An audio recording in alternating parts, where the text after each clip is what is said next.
Citación. Una cita es la expresión parcial de ideas o afirmaciones incluidas en un texto con referencia precisa de su origen o fuente y la consignación dentro de la estructura del texto.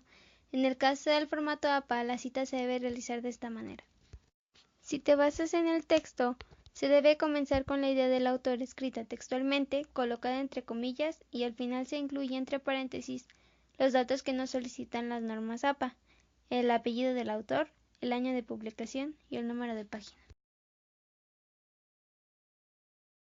Si te basas en el autor, se empieza con el apellido del autor, seguido del año de publicación entre paréntesis, una palabra de conexión como por ejemplo, describió, afirmó, etc.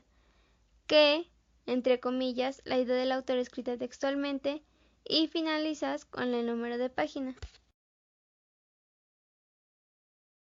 En los ejemplos de las citas a las que anteriormente me he referido son de menos de 40 palabras. Cuando se sobrepasa este número, la cita cambia de formato. Este tipo de citas se realizan en un párrafo aparte con una sangría de 5 espacios o de 0.5 centímetros del lado izquierdo en el párrafo completo. Tablas y figuras en el formato APA. Al momento de insertar una tabla en un documento, hay que tener en cuenta las características que deben de tener los elementos de esta. 1. Número de la tabla. Este es el primer elemento visible de la tabla. Comienza en mayúscula y termina con el número de la tabla. 2. Nombre de la tabla. Es el título de la tabla. Debe ser corto, simple y descriptivo. Se escribe en cursiva. 3. Tabla y contenido. La tabla debe estar formada solamente por 3 líneas horizontales, la superior, la inferior y una que separa la cabecera de los datos. Cada columna debe tener una cabecera con el título que describa los datos. 4. Nota de la tabla. La nota va después de la línea inferior. 5. Referenciar tabla. Si la tabla fue tomada de otra publicación, en la nota de la tabla se debe agregar el autor original.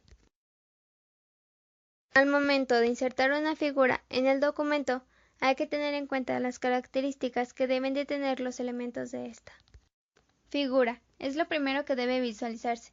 El tamaño no debe superar los márgenes del documento. Nota de la figura. Debe comenzar con el número de la figura, seguido de la descripción de la figura. Tipo de letra Times New Roman de 10 puntos. Referencia de la figura. Si la figura fue tomada de otro lugar, en la nota de la figura se debe agregar información de dónde fue tomada.